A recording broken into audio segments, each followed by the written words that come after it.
କରିକି ଭଗବାନଙ୍କୁ ସ୍ମରଣ କରିବା। ବୁଝିଲା? କେମିତି ସ୍ମରଣ କରିବା? ଆମେ ଯେତେବେଳେ ମନ୍ଦିରକୁ ଯାଆନ୍ତି ସେତେବେଳେ କ'ଣ ହୁଏ ନା ଆମେ ଆଖି ବନ୍ଦ କରିକି ପ୍ରଭୁଙ୍କୁ ଦର୍ଶନ କରନ୍ତି। ଆଖିକି ବନ୍ଦ କରିକି, ନାଇଁ କି? ଆଖି ଯେତେବେଳେ ଆମେ ଭଗବାନ ଆମ ଆଖି ଆଗକୁ ପଳେଇ ଆସନ୍ତି ଆମେ ଯେତେବେଳେ ହେ ପ୍ରଭୁ କହିକି ଆଖି ବନ୍ଦ କରିଦିଅନ୍ତି, ହାତକୁ ଟେକି ଦିଅନ୍ତି। ହେଲା? କାହିଁକି ନା ଆମେ ଯେତେବେଳେ ଆଖି ବନ୍ଦ କରିଦିଅନ୍ତି ଆମ ଭଗବାନ ସେତେବେଳେ ଦେଖା ଦିଅନ୍ତି। ବୁଝି ହଉଛି ନା? ସେମିତି ଆଖିକୁ ଆମେ ବନ୍ଦ କରିବା ଆଉ ଭଗବାନଙ୍କୁ ଦର୍ଶନ କରିବା। ଆଉ ନିଶ୍ଚିତ ଭାବରେ ଆଖିକୁ ବନ୍ଦ କଲେ, ତାଙ୍କୁ ସ୍ମରଣ କଲେ, ତାଙ୍କୁ ମନେ ମନେ ଖୋଜିଲେ ସେ ତୁମକୁ ଦେଖାଦେବେ। ବୁଝି ହଉଛି ନା?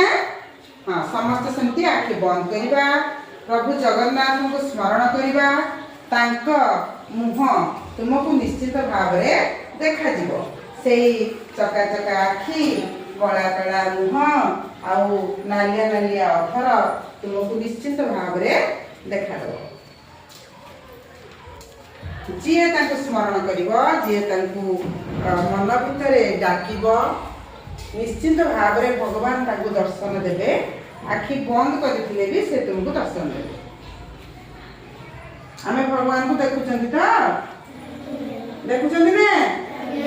ହଁ। କିଏ ଦେଖିଆ ଆଖି ବନ୍ଦ କଲା ପରେ ହାତ ଯୋଡ଼ିଥିଲା ବେଳେ କିଏ ଭଗବାନଙ୍କୁ ଦର୍ଶନ କଲେ ମତେ ସେ କହିବେ ଯେ ଗୁରୁମା ମୁଁ ଦର୍ଶନ କଲି ଭଗବାନଙ୍କୁ। ଦର୍ଶନ କଲି ଭଗବାନଙ୍କୁ। ଭଗବାନଙ୍କର ସେଇ ଚକା ଘୋଡ଼ା, ବଡ଼ ଆଖି, ସେ କାଳିଆ ମୁହଁ, ଓଠ ନାଲିଆ ଦେଖିଲି। ସେ ମତେ ଧରିକି ହସୁଛନ୍ତି। ହଁ, ଦେଖିଲ?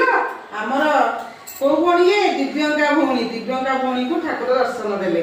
ଆମେ ଯେତେବେଳେ ଭଗବାନଙ୍କୁ ସ୍ମରଣ କଲେ, ଧୀର ସ୍ଥିରରେ ବସିଲେ, ହେଲା କି ନାଇଁ, ସେତେବେଳେ ଭଗବାନ ଆମକୁ ଦର୍ଶନ ଦେଲେ। ତେଣୁ ଆମେ ସବୁବେଳେ ଏମିତି ନୀରବରେ ଭଗବାନଙ୍କୁ ପ୍ରାର୍ଥନା କରିବା, ଶୃଙ୍ଖଳିତ ଭାବରେ ବସିବା, ଭଗବାନଙ୍କୁ ଏମିତି ହାତ ଯୋଡ଼ିକି ଆଖି ବୁଜିକି ସ୍ମରଣ କଲେ, ମନ ଭିତରେ ତାଙ୍କୁ ଡାକିଲେ ସେ ନିଶ୍ଚିତ ତୁମକୁ ଦେଖା ଦିଅନ୍ତି। ଏବେ ବୁଝିପାରିଲେ ତ? ଆମେ ପାଟି କରିବାନି। ଯେତେବେଳେ ଆମେ କୌଣସି କାମ ସରିଯାଉଛି, ପରୀକ୍ଷା ସରିଗଲା, ଆମେ ପାଟି କରିବା କି? ନ କରିକି ଆମେ ହାତ ଯୋଡ଼ିକି ଆଖି ବୁଜିକି ଯଦି ଆମେ ଭଗବାନଙ୍କୁ ସ୍ମରଣ କରିବା ସେ ଆମକୁ ଦେଖାଦେବେ। ଠିକ ଅଛି?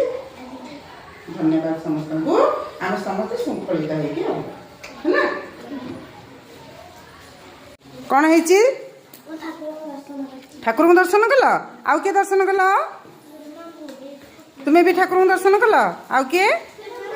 ଆଚ୍ଛା, ବହୁତ। ହଁ, ଠିକ ଅଛି। ତାହେଲେ ଏଇଠି ଦେଖନ୍ତୁ ସମସ୍ତ ଭାଇ ଭଉଣୀ